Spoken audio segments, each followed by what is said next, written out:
Olá, amigo do CMTO News. Estamos no Centro de Mídias. Aqui é o professor César Augusto para discutir hoje um tema muito legal: história em quadrinhos e a relação com a história do Brasil. Convidei Ciro Gonçalves e Rafael Galeno para esse delicioso bate-papo. O CMTO News ele é publicado no História e Conexão no YouTube, CMTO News Instagram e também é divulgado pela TV Assembleia. Quanto a você, esteja conosco. Até daqui a pouco.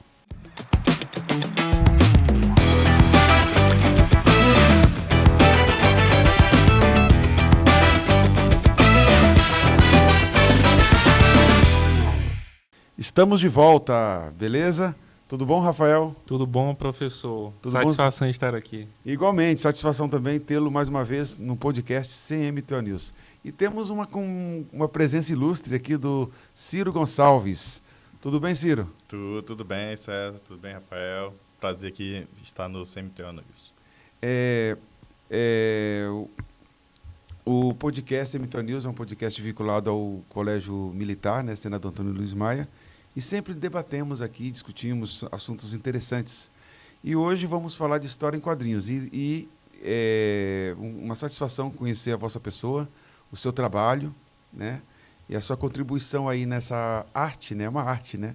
É o quadrinista Ciro Gonçalves. É isso mesmo que fala? Isso mesmo. E a arte, a brincadeira que o pessoal faz no meio dos quadrinhos é que é a nona arte, né? Que chama o quadrinho, é conhecido como a nona arte. E no meu caso aqui, né, como o pessoal fala, né, nunca parei de desenhar, né, porque toda criança começa a desenhar, né, e como eu continuei desenhando, e acabei enveredando aí para os quadrinhos. Eu já tenho 2 quadrinhos publicados, né, vamos dizer assim, particularmente, né, com a assinatura mais minha, com tudo meu, que o primeiro foi A Passeio, que eu fiz em parceria com o Daniel dos Santos. A gente fez via Promic, que é o edital de cultura do município aqui de Palmas, né? E o segundo, que foi também por meio do Promic, que é o Cramunhão, né? São 2 histórias em quadrinho que eu tenho com autoria minha, né? No caso do Cramunhão, junto com o professor Pablo Marquinho, que também é o roteirista desse quadrinho. Então tem uma obra... Você é solo nessa obra, autoria solo, e a outra... Não, as 2 são parcerias. As 2 são parcerias. Só que na primeira tem histórias que são só minhas e outras que não são, né? São um conjunto de 15 histórias, né? Que esse é a passeio. A gente chama um álbum de quadrinhos, né? Com várias histórias em quadrinhos diferentes, né? Em cada uma eu fiz um estilo de desenho diferente, né? Algumas o roteiro é todo meu e o outro roteiro é do Daniel, mas todos os desenhos são meus. E na segunda, né, que é o Cramunhão, eu fiz o desenho todo, né, a ilustração, e o roteiro é do professor Pablo Marquinhos. O público vai querer saber, assim, você pode entrar um pouco mais nas temáticas que você costuma abordar nas histórias? Sim, no caso aí da primeira, né, que é o A Passeio, ele foi resultado também muito de um trabalho que eu exerci aqui muito tempo em Palmas, junto com o coletivo Os Cabrones, que a gente tinha. A gente fazia um fanzine que tinha ilustração, poesia e quadrinhos, né? E aí alguns desses quadrinhos foram para esse livro, né? Mas normalmente a maioria dos quadrinhos são mais, vamos dizer assim, mais dramáticos, né? Então, questões, né, sociais, ou então alguns só piada mesmo, né? Mas normalmente uma abordagem um pouco mais adulta, não uma coisa, vamos dizer assim, super-herói, coisa do tipo, né? Mais realista, né? E o Cramunhão, ele é um pouco mais cartoonizado, vamos dizer assim, mas também uma temática um pouco mais adulta, vamos dizer assim, né? Que é a história de um apocalipse zumbi no interior do Tocantins. Então, um pouco assim da história do Cramunhão. Você me fez lembrar, não sei Interessante. se você conhece, a Liga do Cerrado, Jeová, o seu amigo Jeová, né? Sim, o Jeová. O Jeová. senhor Jeová, por exemplo, amigo Jeová, um abraço para o Jeová. Jeová é amigo meu também. Você conhece a obra dele, o trabalho dele? Conheço. Vocês têm contatos? Sim, a gente está sempre junto aí. O último encontro agora foi na Feira TU de Quadrinhos, né, que eu sou um dos organizadores também. Né? A gente tem essa feira, né, já teve a segunda edição, né? A primeira foi no ano passado, em 2025, né? E agora, em 2026, né, a gente fez a segunda edição e foi maior ainda, né? Foi uma edição muito boa, a gente conseguiu trazer muitos convidados. A gente trouxe convidados de peso, né? Ganhadores dos principais prêmios, né? Por exemplo, a gente trouxe o Sidney Guzman, que é um dos maiores editores de quadrinhos do Brasil, e a gente trouxe também o João Pinheiro, que é um ótimo também quadrinista e também muito premiado, com quadrinhos aí muito, muito fortes, bem legais.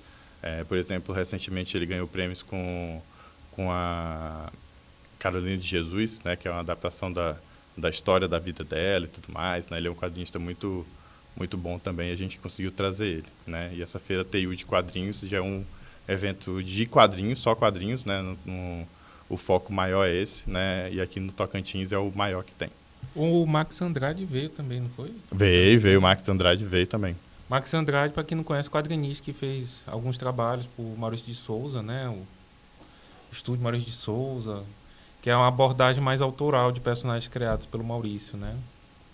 Foi realmente um evento muito bacana lá no Instituto Federal, né? Foi. E aí, como é que foi essa relação? Como você mesmo disse, nessa segunda edição criou um corpo maior, né? O evento. Como é que foi feita essa comunicação? O primeiro estímulo ali, né, foi do professor Paulo Marquinho, né, que tem até um núcleo de quadrinhos lá no IFTO, né, o professor de artes lá, o líder lá do Centro de Artes do IFTO.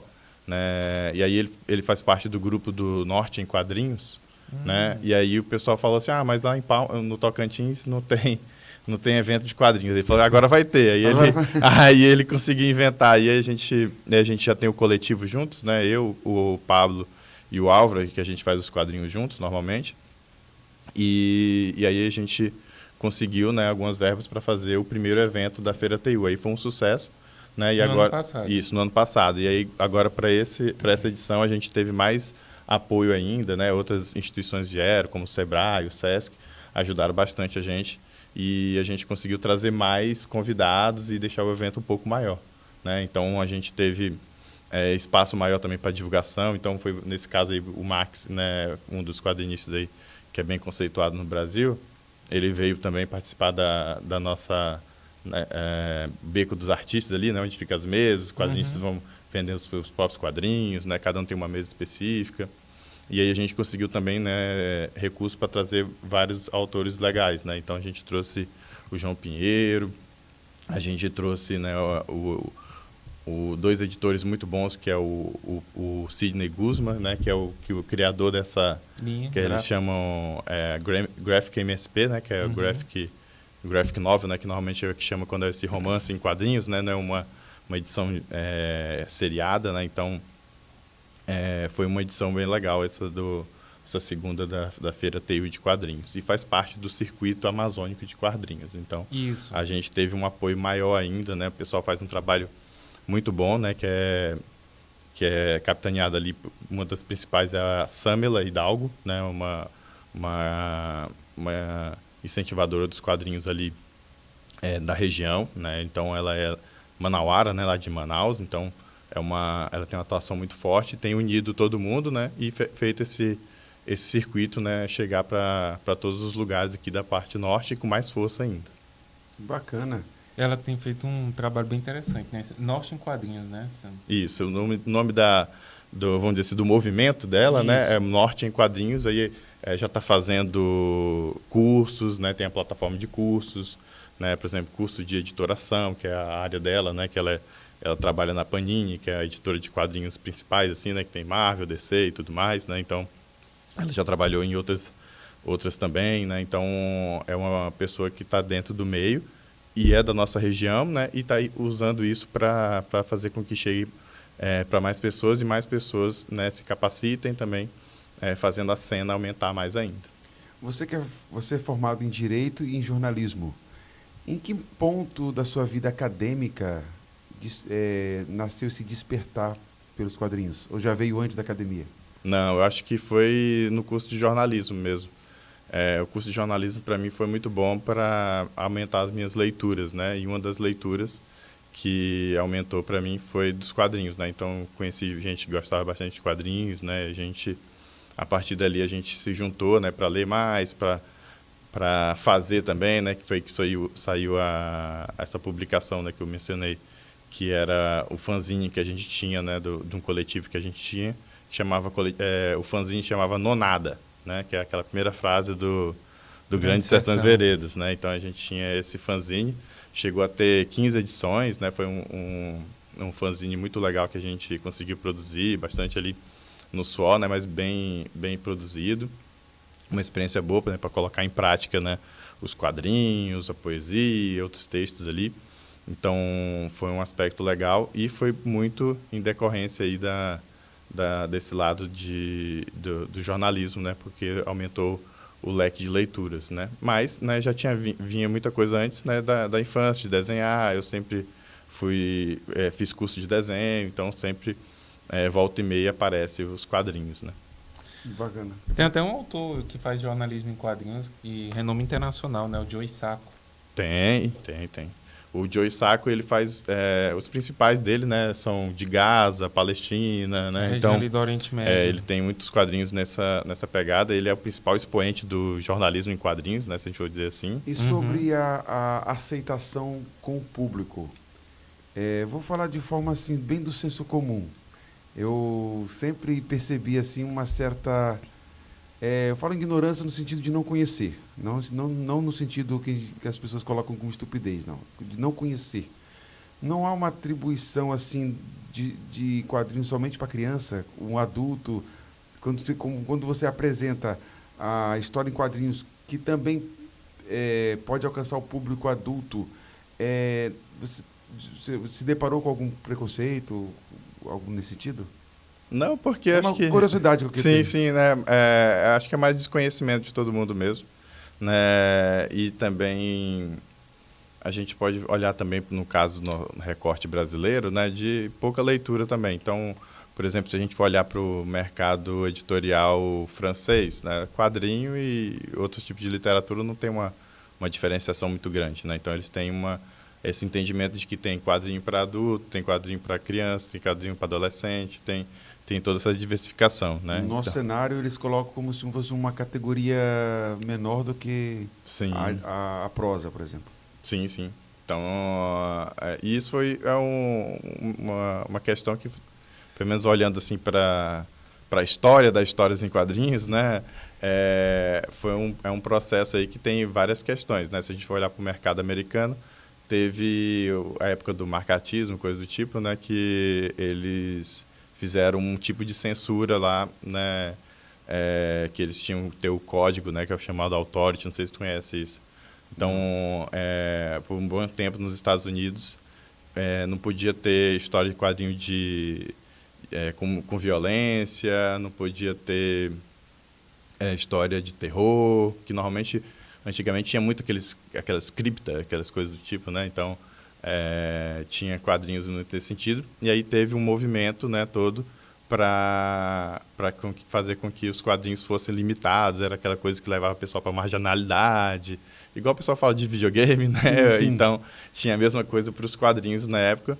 E o quadrinho foi muito marginalizado nessa época, né? Então, aí ele foi ficando um pouco mais limitado, né? Saindo da era de ouro deles ali, né? E apanhando um pouquinho até quebrar um pouco esse estigma, né? Mas algumas coisas vão recorrendo e isso passa para o mundo todo, né? Então, é uma questão também de olhar os quadrinhos não como uma arte mesmo, né? Então, pensar, é um tipo de literatura, é uma pseudo-arte, vamos dizer assim.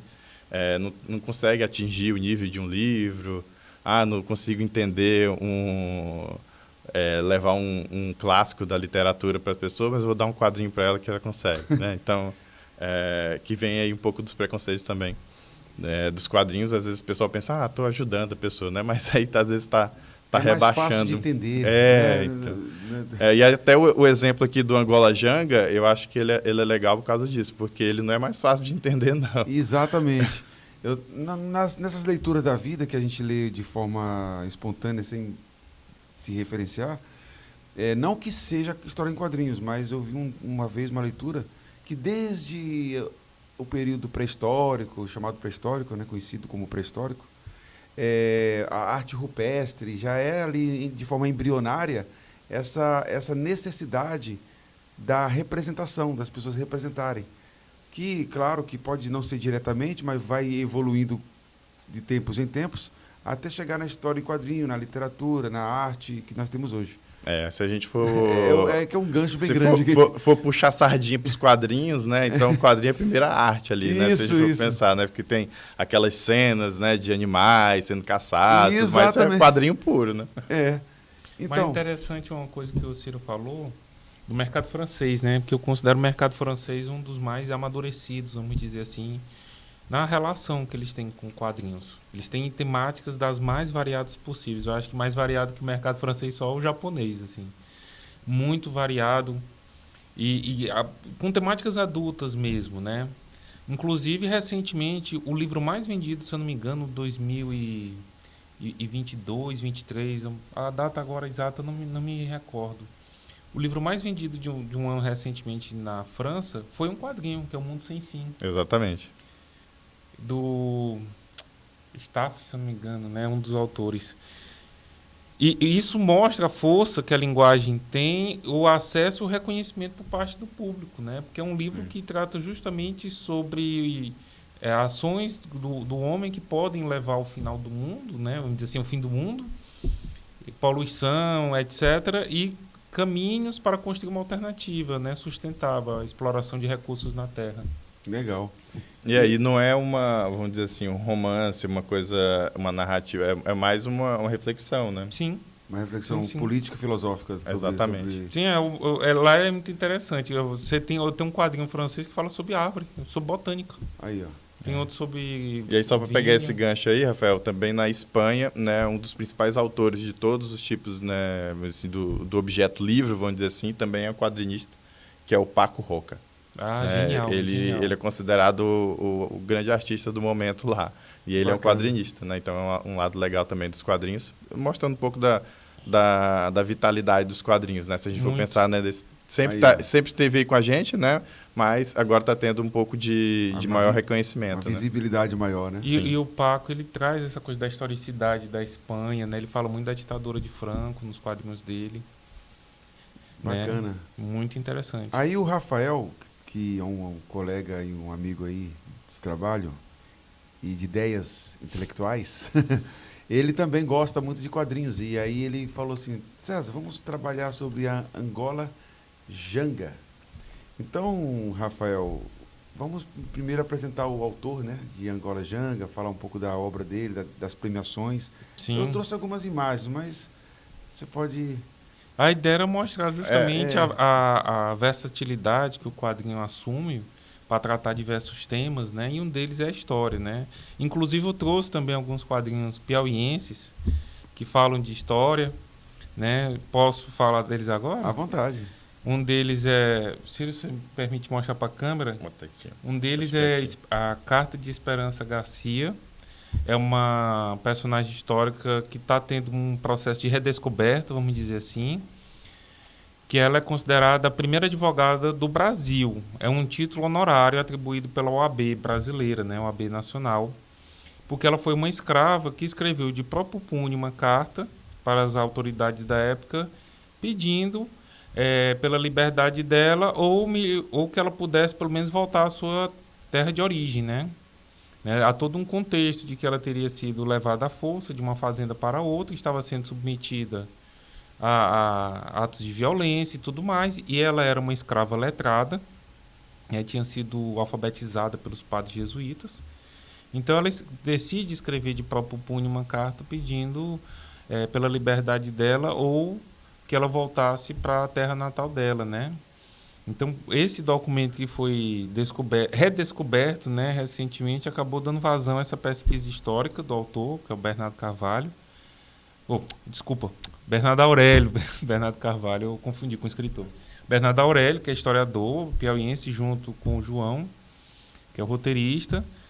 Então, eles fizeram esse levantamento histórico da carta e, em cima disso, reconstruíram os passos da Esperança Garcia, a trajetória de vida dela e tudo mais, né?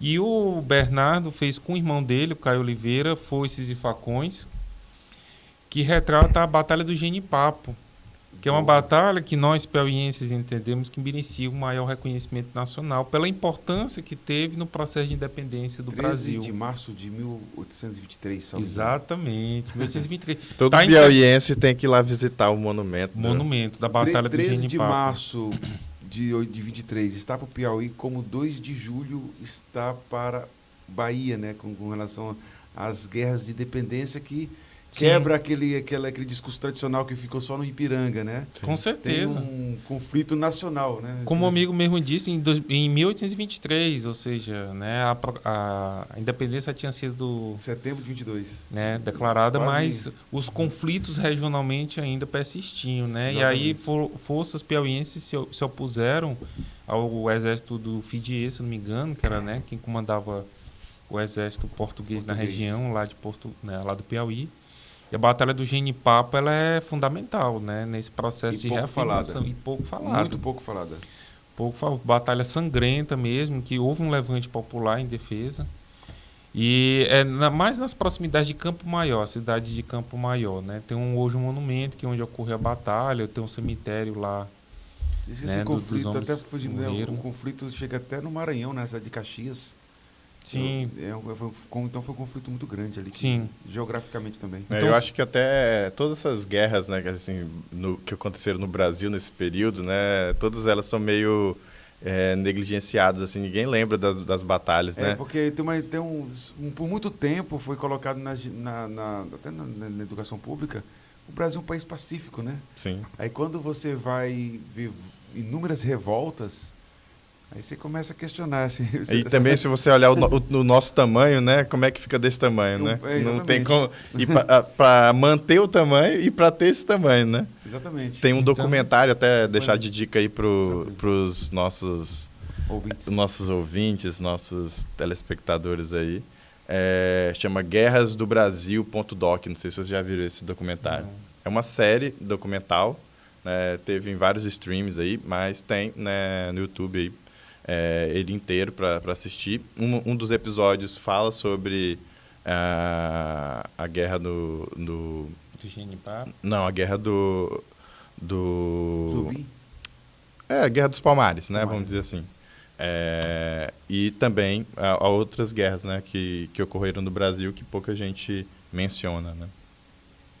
Bacana. Então mostra a força que a mídia dos quadrinhos tem e a importância que há desse resgate de eventos históricos e a forma que a narrativa colabora para a disseminação dessa informação, né? Bacana, bacana. Então, Rafael, quem foi Marcelo De Salete. Quadrinista paulista, né, se não me engano. Tem vamos dizer assim, um elo de ligação com essa temática da escravidão no Brasil. É uma área de interesse dele, né, desde o tempo da faculdade, e é uma obra que ele foi gestando por longos anos. Ele, inclusive, fala aqui no Pós-Fácil, de Angola Janga, que ele, na primeira tentativa dele de fazer uma narrativa sobre Palmares, ele entendia que não estava preparado ainda, né, não tinha um embasamento que ele buscava para construir a narrativa dele. Então, ele foi desenvolvendo ao longo do tempo. Nesse meio caminho, saiu esse quadrinho dele. Esse quadrinho aqui saiu, vamos dizer, fruto daquele outro ali também. E é outro quadrinho muito bom. Cumbi também. O que fala Cumbi? O Cumbi aqui, ele acho que são 5 histórias curtas em quadrinhos, né?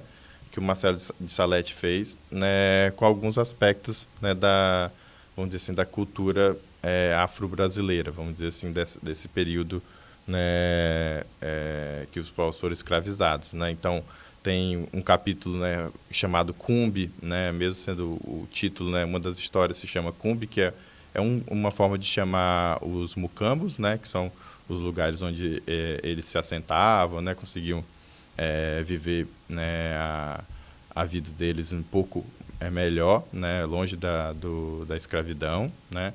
Tem, por exemplo, Calunga, né, que é um termo muito utilizado lá para falar de Deus, para falar de algumas questões também voltadas para o linguajar banto, né, que eles chamam, né, que é um aspecto legal, né. E outra coisa que é bacana também é que a gente conhecendo, lendo essas histórias, né, já que tem o lado, né, histórico e tudo mais, né, que a gente vê o tanto, né, que Angola está presente no Brasil, né. Então, para a gente ver quem que originou também a gente, né? O pessoal fala, teve os imigrantes italianos, tem os portugueses, né? Mas a gente tem muito, né, muitas pessoas de Angola e também do Congo, né? Que são as principais nações que formaram o nosso país. Formadora do nosso país, né? Interessante. E aí, você falou interessante aí, porque só da África, as pessoas também, a mania também, acho que de forma rápida, é generalizar, né? Um discurso é eurocêntrico, mas é só a Europa, ela tem vários, né? Herança africana, como se a África fosse toda uma só. Da mesma maneira, olha para os... Então fala também nordestino, né? O Nordeste é uma coisa só também. Na terminologia antiga, chamava índios, né? Hoje tem uma corrente que diz que não é interessante, mas... Os povos originários. Os nativos daqui, né? Como eu não sou adepto dessa corrente, eu não vejo o problema, mas enfim, né? Porque existem várias formas de pensamento e tal, que diz que índio é uma forma generalizante, que não considera, né, as características de várias tribos, tal. Mas, enfim, de certa forma, eles eram povos originários, né? Autóctones, né? Ou nativos. Como se fosse uma coisa só, não é mesmo? E aí, quando a gente abre a visão, é difícil falar de que tipo de indígena ou de índio, como queira dizer, é a nossa raiz, ou de africano, como se todo africano fosse uma coisa só. Sim. E eu acho que o Salete, como pronuncia, ele é um cara bem atenado dessas questões, né? Sim. Ele fez todo um levantamento dos povos que acabaram passando por esse processo de escravidão, que, né, foram trazidos para o Brasil. A questão de Angola ganhar destaque é porque era a espécie de porta de saída dos navios negreiros portugueses para o Brasil, né? Falando especificamente do nosso caso. Era o acesso que os portugueses tinham para poder trazer os negros escravizados para trabalhar aqui na nossa terra na época, né? No Brasil colônia. Então Angola ela ganha essa dimensão por conta disso, mas não se restringiu só a ela, né? Como o Ciro falou, o Congo também e outras nações da época. Bacana. Porque até a própria Angola não era uma coisa só lá, né? Tem vários a gente fala Angola por questões didáticas, né? Sim. Mas tinham os reinos, as tribos, as formas como elas se dividiam. E é legal o título também, né? Que é Angola Janga, que se chama Pequena Angola, né? Então, todos os mucambos, todos os quilombos, né? Que as aldeias ali que formavam o quilombo dos Palmares, né? Que o pessoal fala, né? Que é um quilombo. Não, são várias... vamos dizer assim, vários assentamentos, né, que formavam isso, e todos eles juntos se chama Angola Janga, né, que é Pequena Angola. Então, ele é uma herança, né, deles, que eles trouxeram, né, do lugar de onde eles foram arrancados, né. Bacana. Então, isso e ele recebeu legal. Várias premiações também, né? Aqui pelo Cumba ele já recebeu um reconhecimento internacional, né, o prêmio Eisner, né, que isso. É um prêmio dado pelo mercado americano. Cumbi ganhou uma edição nos Estados Unidos, Angola Janga também, não só nos Estados Unidos, na França, na Áustria, em diversos países, né? Teve várias traduções, também foi bastante premiado, né? Uma coisa legal do Angola Janga, que eu acho que ele é anterior ao Cumbi, e ele foi o segundo quadrinho a ganhar o prêmio Jabuti, que é o prêmio mais importante de livro no Brasil, né? Eu falo de livro para a gente pensar no nosso formato aqui, né? Porque Sim. Por muitos anos os quadrinhos não tinham uma categoria dentro do prêmio Jabuti, que é o principal prêmio no... Volta àquela primeira pergunta que eu perguntei, né? Não tinha um status de livro, né? Exatamente. O reconhecimento... Eu até digo que é uma contribuição muito forte de Angola Janga, óbvio, dentro de um contexto de outras obras que foram surgindo nos últimos anos, pelo reconhecimento do mercado e por parte da crítica, da mídia dos quadrinhos, da importância que ela tem e da condição de construção de arte mesmo que ela assume, né? E esses prêmios, eles passam a espelhar isso. É um evento recente mesmo, né? A expansão de prêmios literários para quadrinhos, né? A Academia Brasileira de Letras agora também, eu acho que está há 2 anos premiando quadrinhos, que é o prêmio da Biblioteca Nacional também. Sim. Que não tinha... É um despertar recente. Isso, não tinha essa categoria, passou a ter. O Jabuti, né, foi a dianteira nesse processo e mostra essa maturidade mesmo do mercado, dos autores que foram surgindo, da oportunidade que eles assumem no E até pegando o recorte aí mesmo, né, e até de maturidade da produção brasileira. Então, de 2000 para cá, né, que aumentou, vamos dizer assim, o nível de qualidade também, tá? Então, a gente teve vários autores bons, né, mas normalmente eram ilustradores que eram virtuosos, né? Mas não tinha roteiro bem bacana, coisa do tipo, né? Para a gente ter uma obra bem consolidada mesmo, foi dos últimos 26 anos por aí. Né? Bacana. O projeto Cemitério News é um projeto vinculado ao Colégio Militar Senador Antônio Luiz Maia, e os podcasts são publicados no canal no YouTube História em Conexão e divulgados também pela TV Assembleia. Convido a você que nos assiste, nos acompanha, também nos seguir nas nossas redes sociais, no Instagram, CMTO News Oficial. Curta, compartilhe. Eu estou aqui apresentando um trabalho muito bom do quadrinista Ciro Gonçalves e também do professor Rafael Galeno, que nós estamos discutindo sobre história e quadrinhos e a sua relação com a história do Brasil. Curta, compartilhe, esteja conosco. Venha conosco.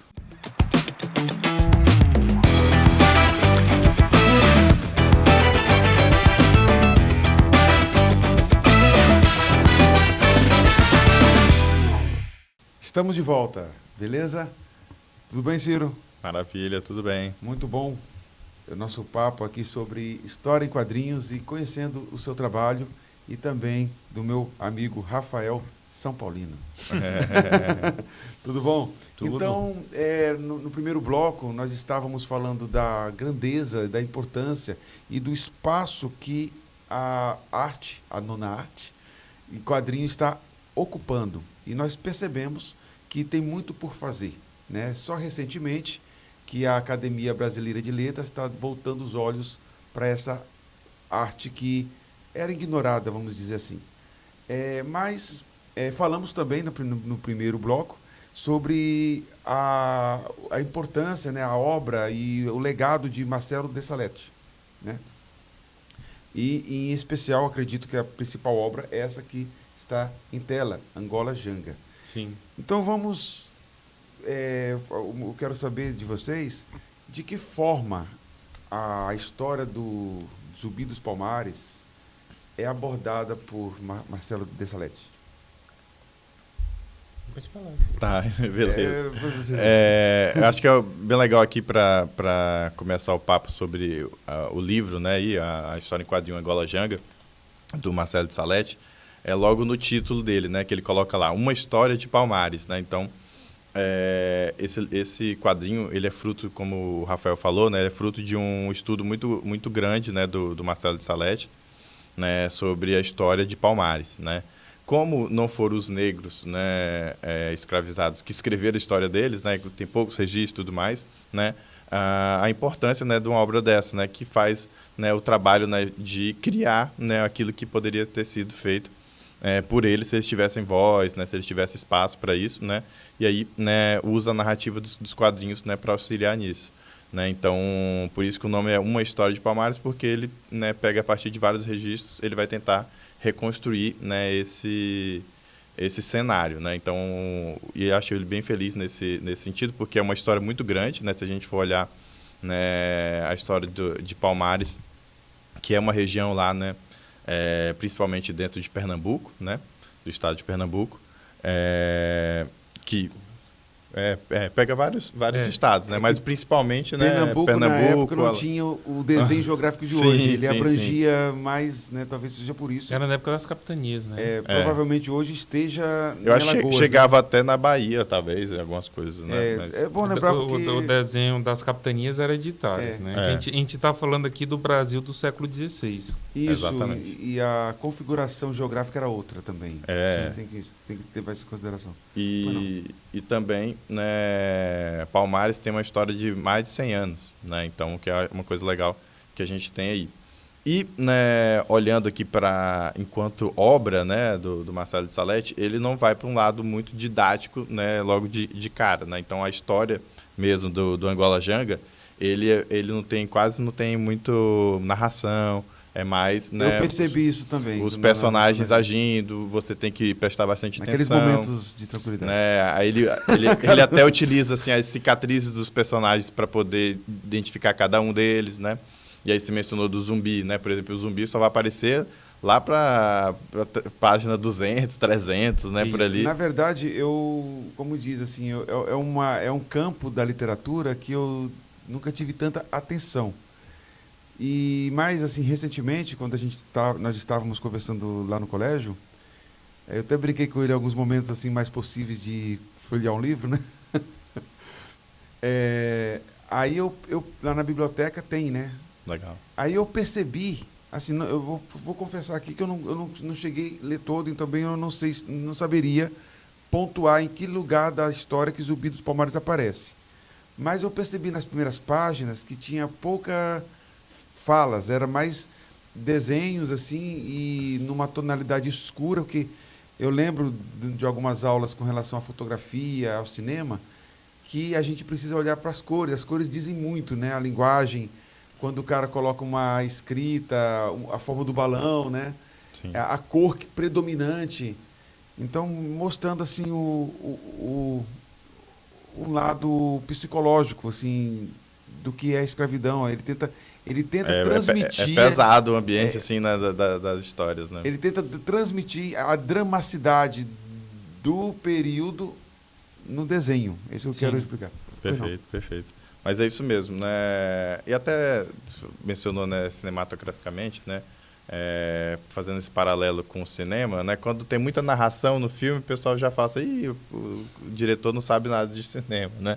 Então, aí no caso aqui dos quadrinhos também tem muito disso. Se você ficar muito com narração, coisa do tipo, já tem um certo bloqueio ali, né? Então, aí no caso do Angola Janga, tem muita cena de ação, tem muita lado mais contemplativo também, né? Mas tem uma coisa legal que ajuda a história a rodar, né? Que normalmente assim de 5 em 5 páginas tem uma mini história, né? Então são muitos personagens que ele vai apresentar, então tem dividido, né, acho que em 11 capítulos e normalmente, né, em cada capítulo ali tem 2 ou 3 histórias, né, de pessoas diferentes, né, e de situações diferentes, né? Pessoas que viviam na cidade, né, e eram escravizadas, né, e conseguiram fugir para ir para Palmares, né? Tem pessoas que negros que nasceram livres, né, e por alguma questão conseguiram ir para Palmares também, né? Tem também outras questões, né? Por exemplo, a participação indígena dentro desses conflitos,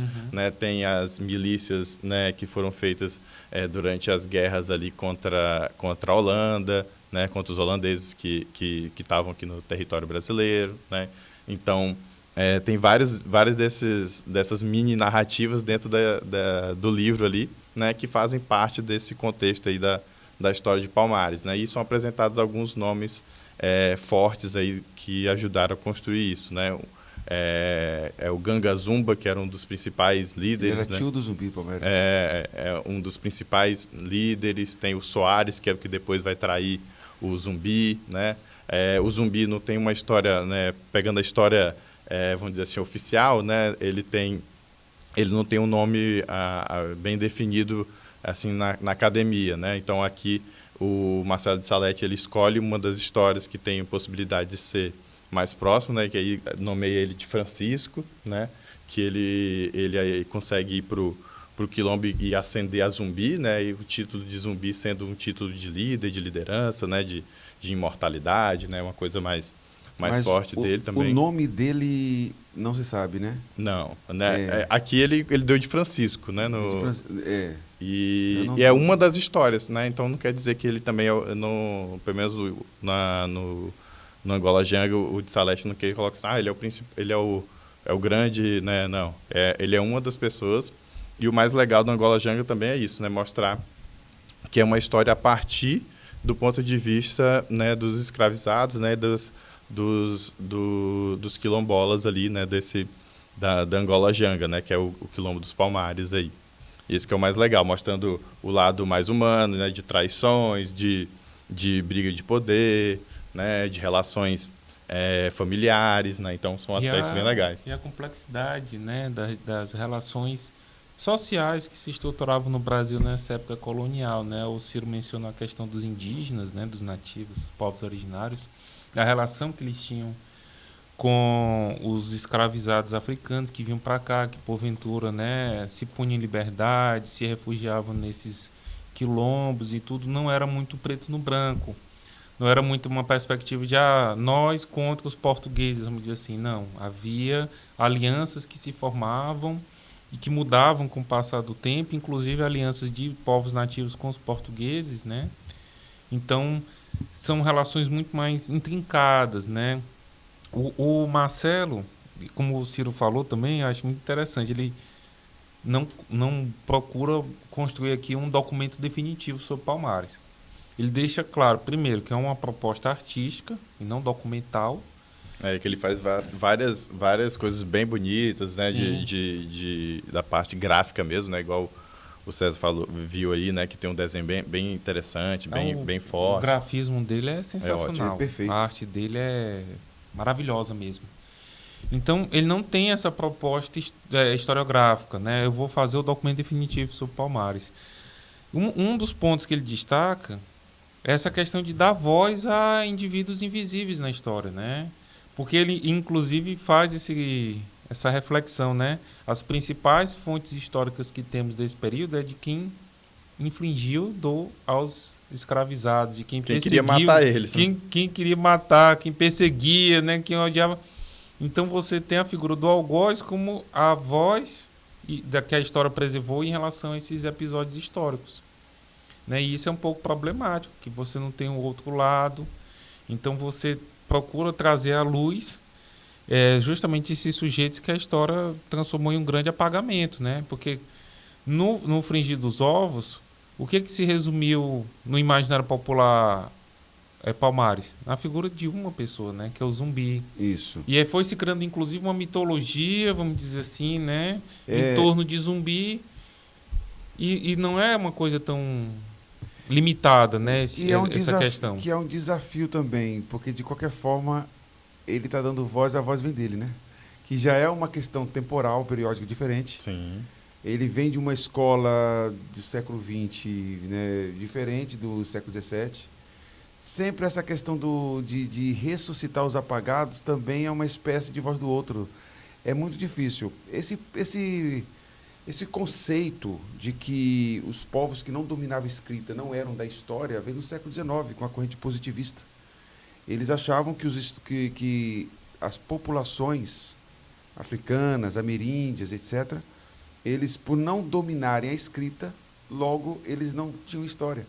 Por isso que no começo do nosso podcast eu coloquei assim, o chamado pré-histórico, né? Porque história não é só da escrita, né? É oralidade, são tradições. Uhum. A própria sociedade, eu digo assim, ela não precisa assim, tanto dos livros e acadêmicos para sobreviverem. Não precisa. Ao contrário, nós precisamos deles para escrever, para estudar. E assim, de forma automática, em alguns assim se percebe um pouco uma inversão, né? Como se fosse uma soberba assim, por eu ter mais estudo que o cara que não domina a escrita, por exemplo. Observe as tradições, as festas, a própria Odisseia antiga era oral, né? Tudo era tradição oral. Então a própria sociedade ela tem mecanismos de preservação de memórias de forma espontânea, através das festividades, dos aniversários, dos rituais, da religião.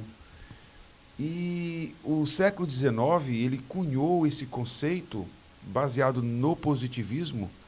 Se o seu amigo tiver uma outra visão, não sei, mas acredito que isso possa concordar. De segregar essas populações que não dominavam a escrita. Por isso que muita coisa do passado é de difícil acesso. Justamente pelos africanos de diversas origens na África, eles não tinham essa cultura da escrita, do ato de escrever como tinha o europeu. E o que prevaleceu foi a escrita, né? O que prevaleceu que chegou até nós. Então é um desafio você tentar repaginar esse período de uma forma verossímil, vamos colocar aqui. Uma fonte histórica. Não sei se eu filosofei muito, mas... Não, mas é isso mesmo. Por aí. Pois não. E é como eu disse agora há pouco, é uma fonte histórica manchada já por interesses que na época prevaleciam, né? O olhar que os portugueses, por exemplo, tinham em relação aos negros escravizados era o pior possível, vamos dizer, né? Principalmente o registro em relação a esses que fugiam, que se estabeleciam como uma resistência, né? Esse Mas processo. você abordou aí que ele, primeiro que ele não tem compromisso historiográfico, então ele lavou as mãos, né? Assim, Não, ele Não, tem, entendo. ele tem. Ele tem, mas ele é como eu disse. Verossimilhança. Assim, ele Não é estar estritamente É isso, preso isso. aos fatos históricos, até porque há muitas É lacunas. isso que eu quero dizer, assim. E as lacunas é que vão abrindo a brecha para a Eu produção acho artística. acho que talvez não é nem abandono da parte historiográfica. É ele preencher ela com a ficção, né?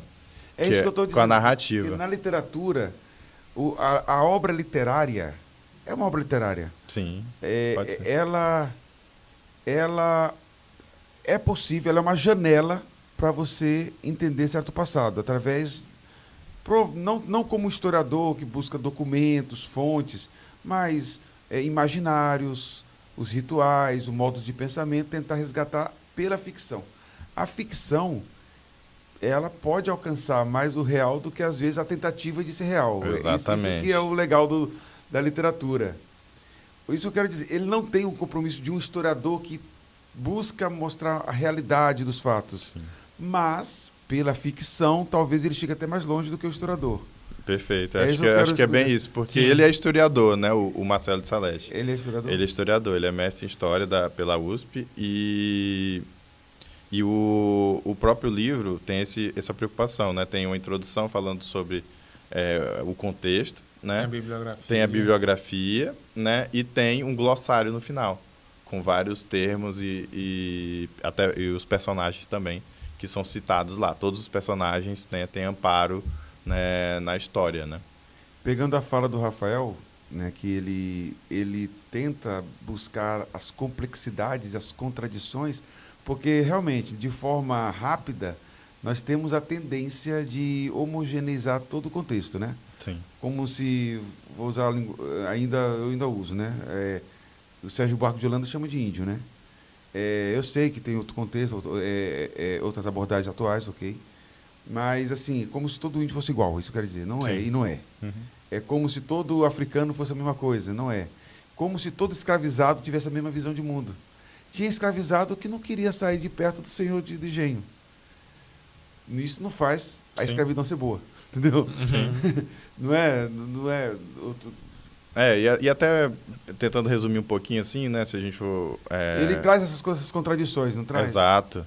É porque a gente for pegar aqui um pouquinho, né, pelo menos do que eu sei da história de Palmares, né? Então, são alguns escravizados conseguem fugir e vão fazendo os seus mucambos, né, no interior da região ali onde eles fugiram, que normalmente Serra da Barriga. na Serra da Barriga, que é um lugar bem, bem rico de água, né?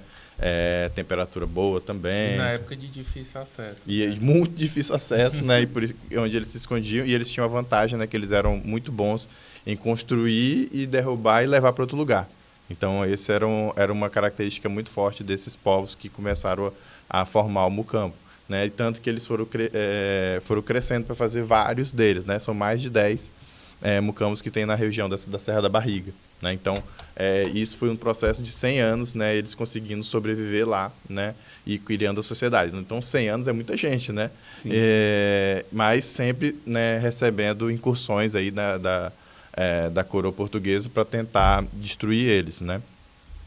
Ou porque não queria incentivar mais pessoas, né? Eu estava perdendo... vamos dizer, os quilombos, né? Isso, estava perdendo muita pessoa na cidade, coisa do tipo, né? Então, interesses mesmo, né? Eu tenho umas informações de que o quilombo ele é retratado como uma resistência à escravidão. Mas existem vários retratos de quilombo, algumas positivas e outras negativas. Algumas positivas, mas tudo vai depender do olhar da história que você parte. Sim. Por exemplo, que eles atacavam os engenhos, eles sequestravam outros escravos, Sim. vandalizavam, que também existem questionamentos que internamente havia alguns que eram oprimidos pelos Zumbi dos Palmares.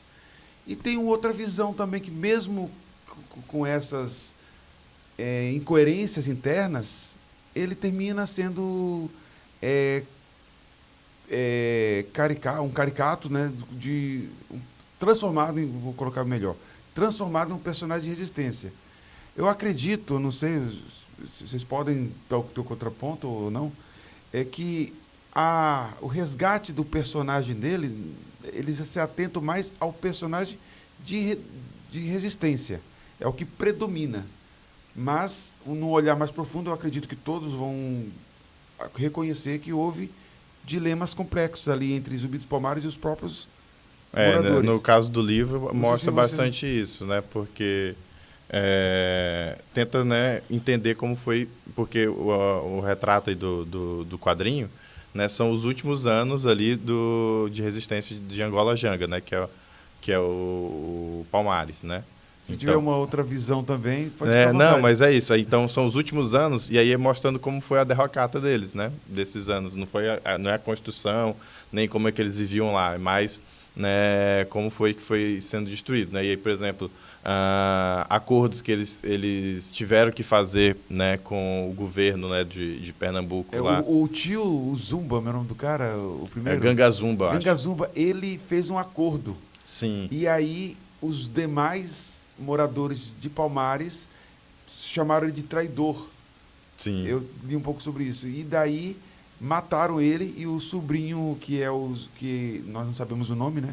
Aí não mostra que ele é o sobrinho, não. Mas eu não sei se algum historiador tem um nome. Você sabe, Rafael? Não. Não, né? Os dos Palmares. No quadrinho ele chama Francisco. E ele é criado dentro de uma igreja. Um padre que assume o cuidado dele até ele fugir. Ele né? atribui um nome cristão aos Zumbi dos Palmares. Isso é interessante, né? É porque no quadrinho ele é criado pelo padre. Né? Então é assim, talvez história represente dele. também que muitos escravos tiveram seus nomes trocados também, né? Sim. Também tiveram. E é isso que você estava falando, né, da parte aí, vamos dizer assim, da Guerra dos Tronos aí, né, que é a parte legal aí do quadrinho também. Pegando aqui um pouco, né, aí, isso tem registros históricos aí dizendo que aconteceu isso, né, que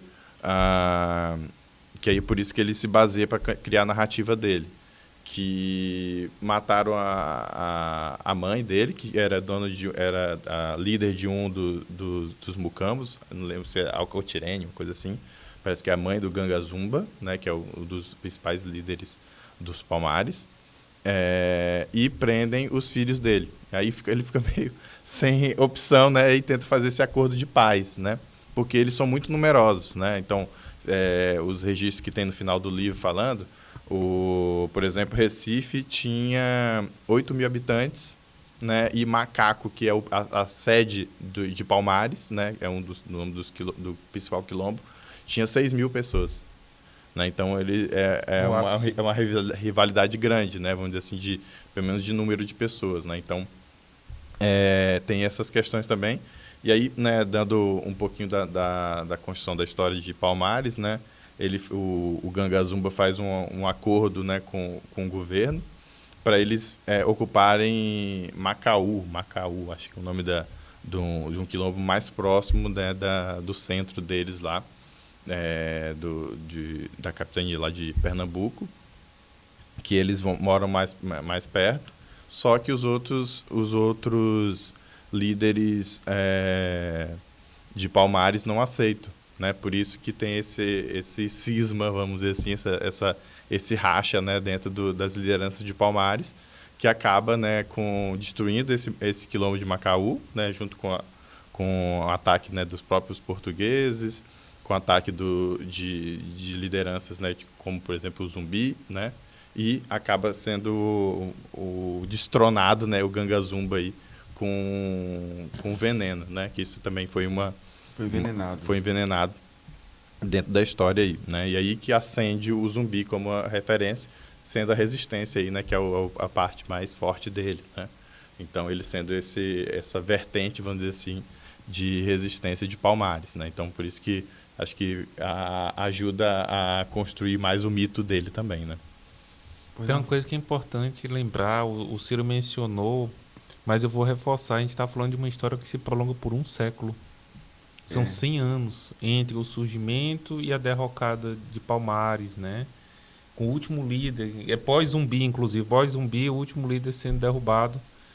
É ao longo de um século de história de resistência, né? Muita coisa. Começa ainda, vamos dizer assim, no primeiro século de existência do Brasil, por volta de 1590, né? Os primeiros registros da formação de Palmares.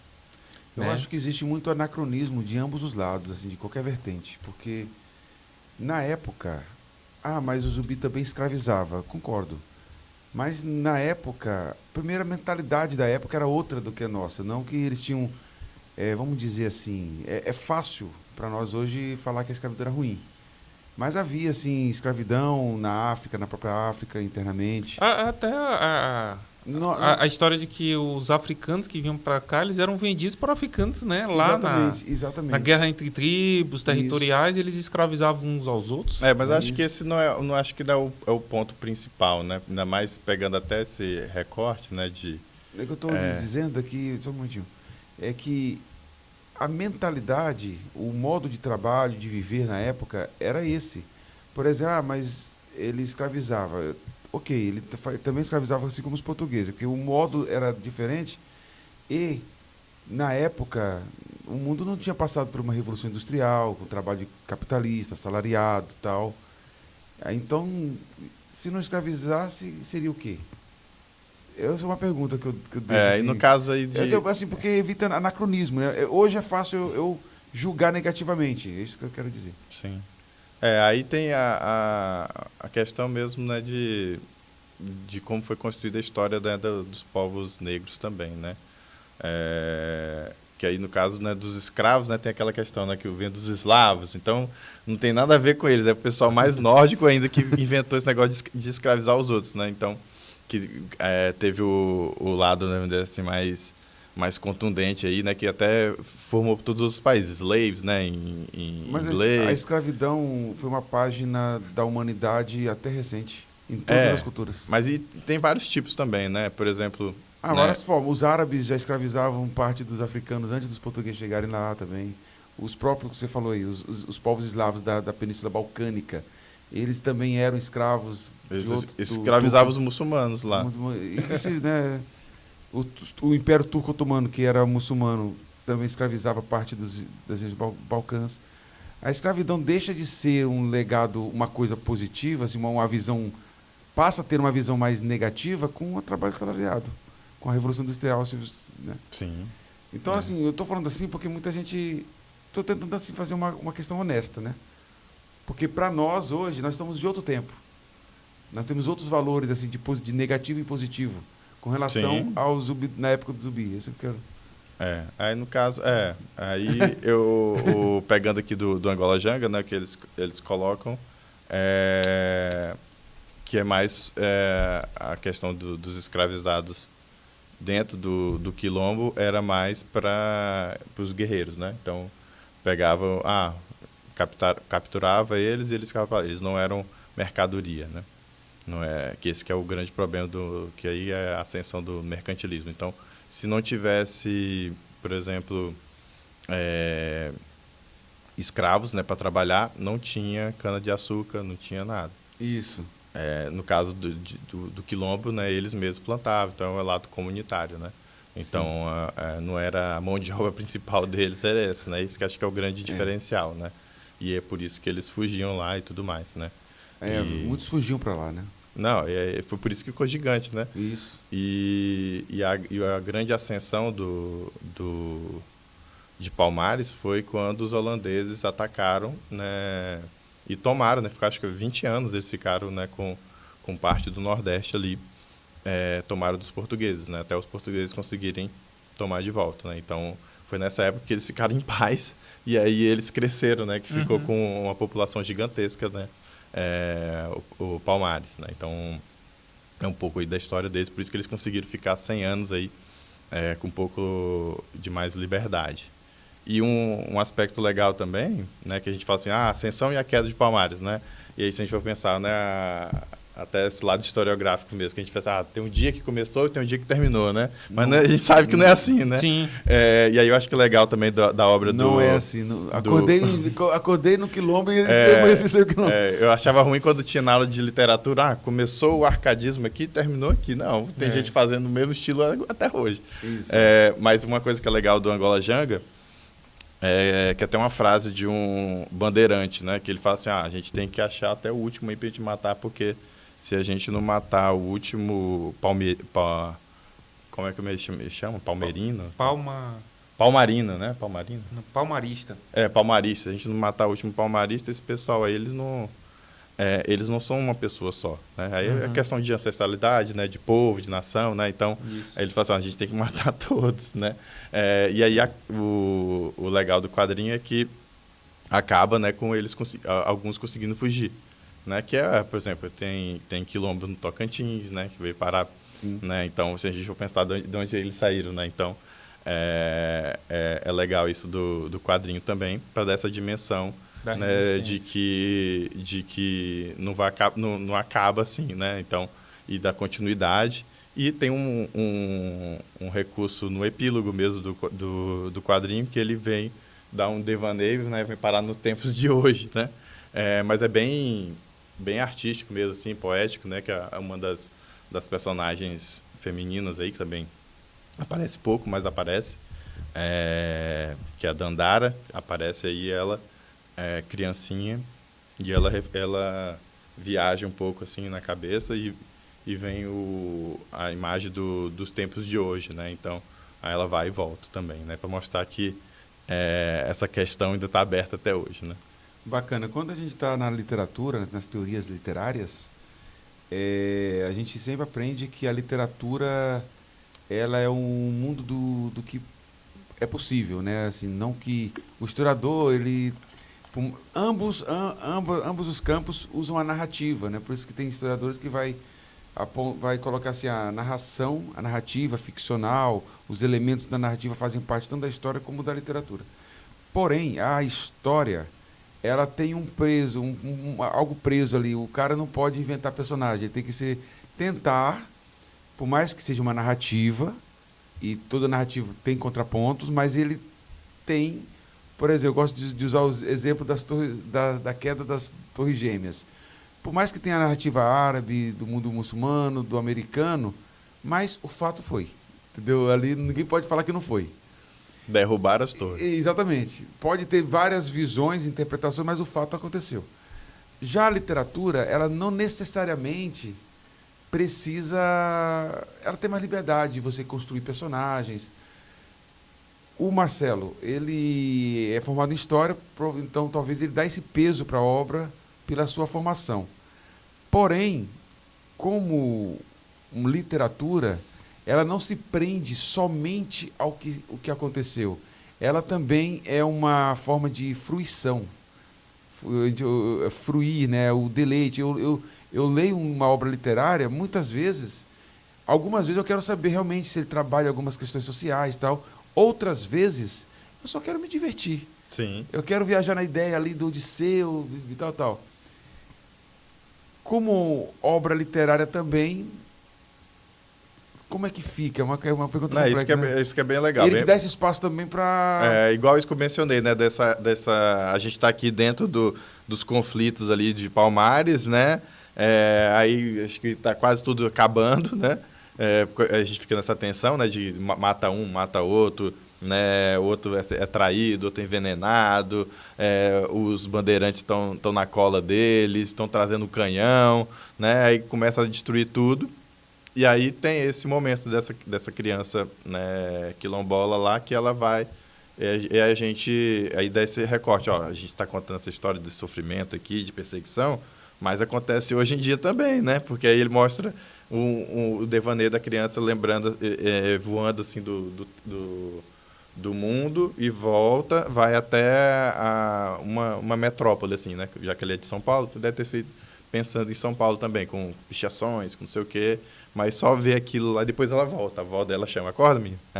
E aí quando... continua a história, mas é só um devaneiozinho, só pra gente também lembrar disso. Mas né? quando você mergulha na narrativa, mesmo sendo uma temática dolorosa, que tem um lado da história, mas a narrativa, a forma que ela é construída, ela é encantadora. Sim, não, encantadora o desenho é no muito sentido bonito. da construção da narrativa, não do que está sendo abordado, que seja bem claro. Sim, o desenho é bonito, tem muita cena de ação.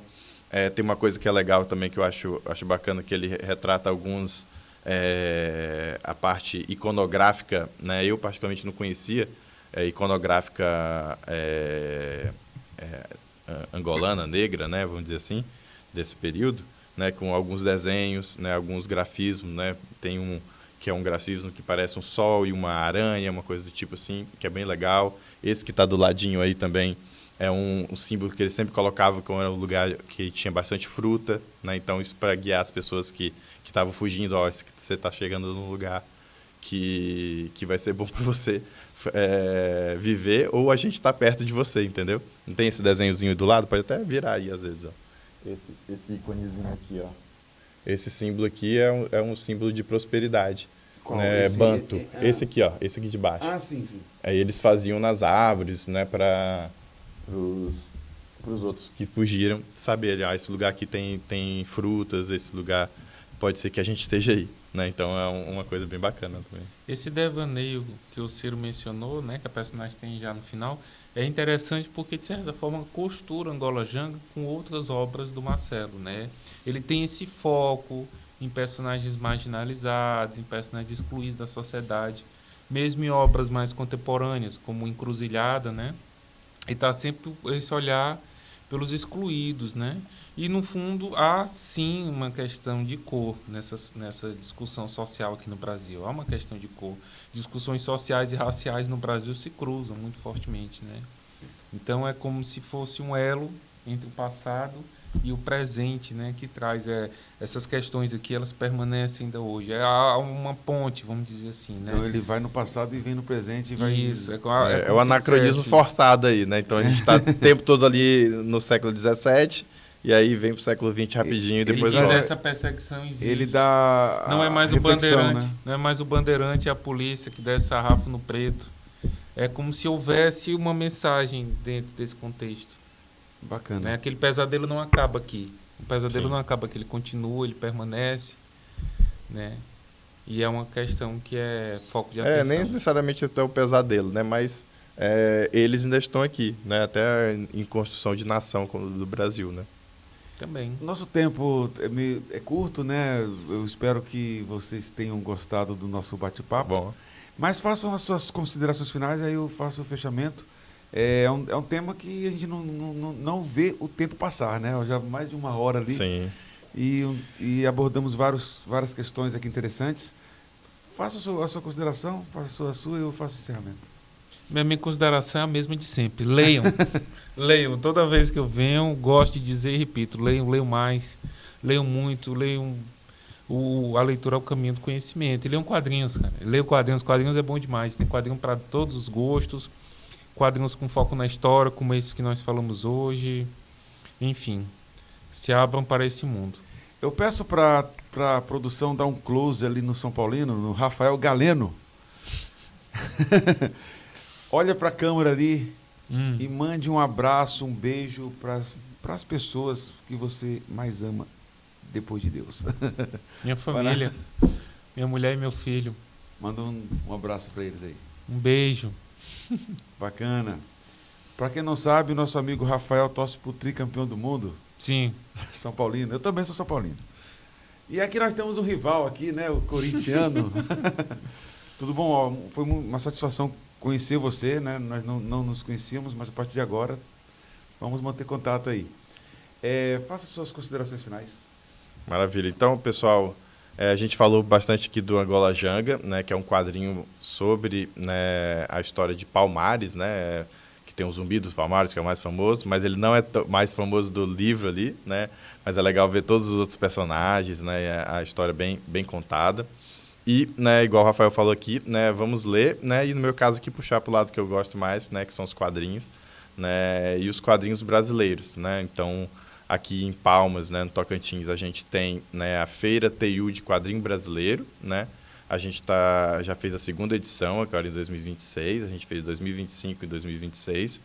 A gente está tendo uma produção bacana aqui com vários autores, né? Antes era só o Jeová e eu, né? Agora já tem várias outras pessoas aí fazendo quadrinhos bons, né? Ciro, rapidinho, quem quiser encontrar seus quadrinhos ou os quadrinhos de autores locais, onde pode encontrar? Aqui Boa. a gente tem o lugar onde a gente consegue, né, deixar sempre os quadrinhos aí, principalmente os nossos aqui, né? Então, na Vitória Geek, né, os quadrinhos, que ficam ali, uma revistaria, né, famosa aqui de Palmas, né? Então, é o principal lugar. Perto da JK, né? Isso, perto das lojas de economias ali, né? Tem o pessoal conhece aí, né, Vitória Geek. Né, conhecer mais os quadrinhos brasileiros, né, os quadrinhos tocantinenses também, né? E fica aí, né, a dica, né, de quem parou de ler qualquer coisa ou quer alguma coisa diferente, né? Acho que também os quadrinhos, né, têm crescido muito por causa disso, né, de algo que poucas pessoas estão experimentando, né? Por exemplo, no cinema não tem mais coisas interessantes, não tem mais paciência de ler livro, né? O Covid acabou com o meu cérebro, né? Mas os quadrinhos, né, seguem com muita vitalidade, né? À toa que está sendo adaptado, não só os super... literatura.